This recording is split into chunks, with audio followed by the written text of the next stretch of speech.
महाविकास आघाडीचे भंडारा गोंदिया लोकसभेचे उमेदवार डॉक्टर प्रशांत पडोळे यांनी गोंदिया तालुक्यात प्रचार केला असून कार्यकर्त्यांनी डॉक्टर प्रशांत पडोळे यांच्यावर जेसीबी मशीनवरून फुलांचा वर्षाव केला। तब्बल 25 वर्षानंतर ईव्हीएम मशीनवर पहिल्यांदा काँग्रेस पक्षाचा पंजा निवडणूक चिन्ह पाहायला मिळत असल्याने कार्यकर्त्यांमध्ये निवडणुकीचा उत्साह पाहायला मिळत आहे। 18व्या लोकसभेकरिता पूर्व विदर्भात पहिल्या टप्प्यात 19 एप्रिलला निवडणुका होत असून भंडारा गोंदिया लोकसभा क्षेत्रातून महाविकास आघाडीने काँग्रेस पक्षाचे डॉक्टर प्रशांत पडोळे यांना उमेदवारी दिली आहे। काँग्रेस प्रदेशाध्यक्ष नाना पटोले यांच्या नेतृत्वात ही निवडणूक होत असून तब्बल 25 वर्षानंतर या मतदारसंघात ईव्हीएम मशीनवर पहिल्यांदा पंजा निवडणूक चिन्ह पाहायला मिळत असल्याने मतदारांमध्ये देखील उत्साह पाहायला मिळत आहे। तर डॉक्टर प्रशांत पडोळे हे गोंदिया तालुक्यात प्रचार करत असताना त्यांनी मनरेगाच्या कामावर जाऊन मतदारांची भेट घेतली, तर काही गावात आठवडी बाजार असल्याने त्या ठिकाणी देखील जात मतदारांशी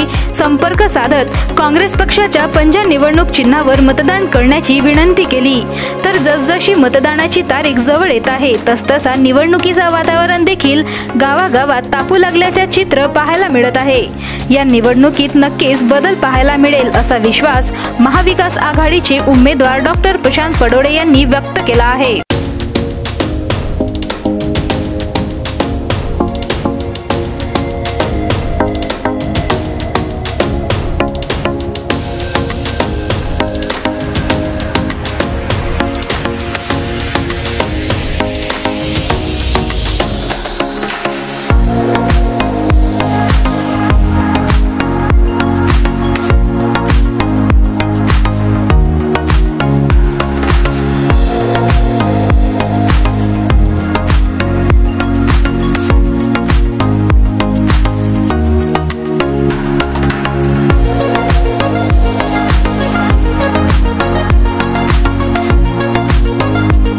भंडारा गोंदिया जिला वासियों के लिए खुशखबर है।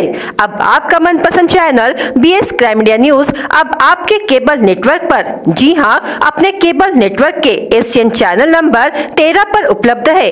बीएस क्राइम मीडिया न्यूज पर खेल, राजनीति, क्राइम, साहित्य व अन्य खबरें प्रकाशित की जाती है। हमारे साथ जुड़ने के लिए तथा हमारे चैनल में खबरें, विज्ञापन आदि के लिए संपर्क करें 8669151757 पर।